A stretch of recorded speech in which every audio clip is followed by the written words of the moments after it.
No, it's hard when you take one goal and after we come back with good energy, we take another one. And after 30 minutes, we play with 10 men against this team. They stay comfortable in the game, and we try to do our best. So, but then when they score the third game, they close the game.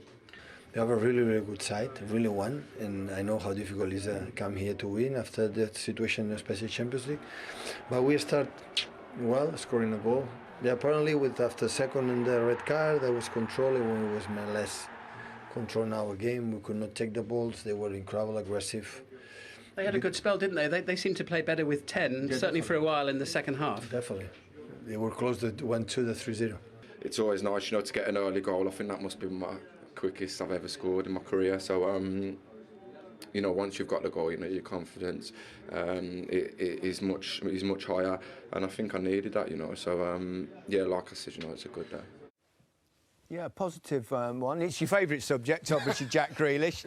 You've been waiting for something, I think he sometimes puts himself down a little bit too much. I don't know whether he needs a bit more belief in himself, but he can play that. He's just very honest in the way he plays. He knows he could have done a lot better up to now because he's a quality player.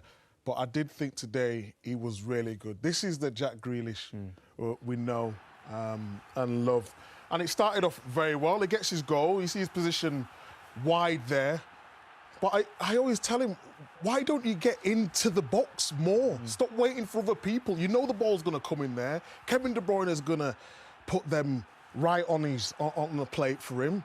And I just thought his whole game was very good today. You could see he was growing in confidence with his tricks and flicks that he's doing. It. He looks for a 1-2 here with Haaland. And when you come for that sort of fee, you're always coming with pressure. Everyone expects you to, be the star man. But unfortunately, he's in a team where they're all stars.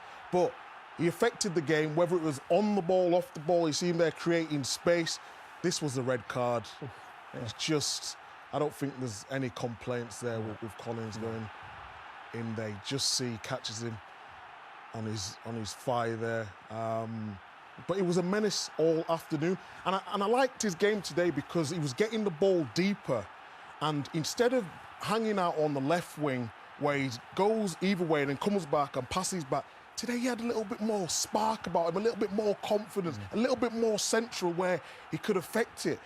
In this system with Pep, everyone thinks you've got to stay within your roles, but you don't. You can move around a little bit.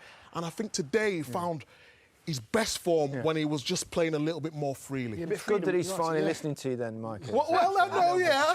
People do listen to me from time to time, Gary. Yeah, of course.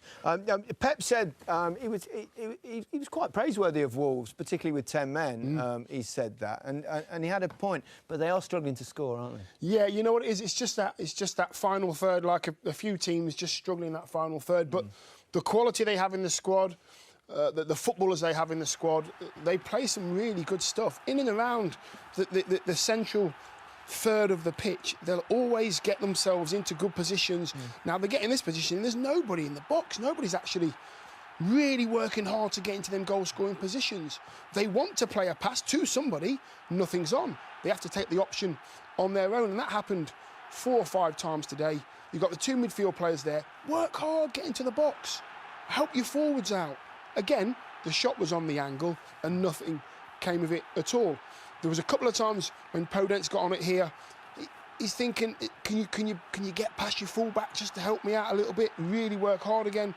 And this is the story of the day for Wolves. They've got lots of lovely little footballers. They can get themselves into really good areas. They actually broke City's press 4 or 5 times through some really good patient football. A better ball in behind Stones, and they're in again. And this is what City had to deal with. City had to work hard to get this result. But in the end, if you don't find the right pass at the right time, and when you do, they don't convert it. They've got really, really bad stats in front of goal. And that's what, and unfortunately, if you don't pick the right pass at the right time like they don't do again, it gets blocked at the near post, cardinal sin, make sure you miss the first man. And this is Wolves in a nutshell. Really good team to watch, play some lovely football, but these stats don't lie. look, worst shots on target, goals, and when they do get a chance to convert, they miss the target. No. They need Costa back ASAP. You know, he's a vocal point for this team. You see, like the beat Man City's press, they broke the lines, and then it's just that final cutthroat up front. That's what they need. Get him fit and firing, and then they'll be okay. Okay.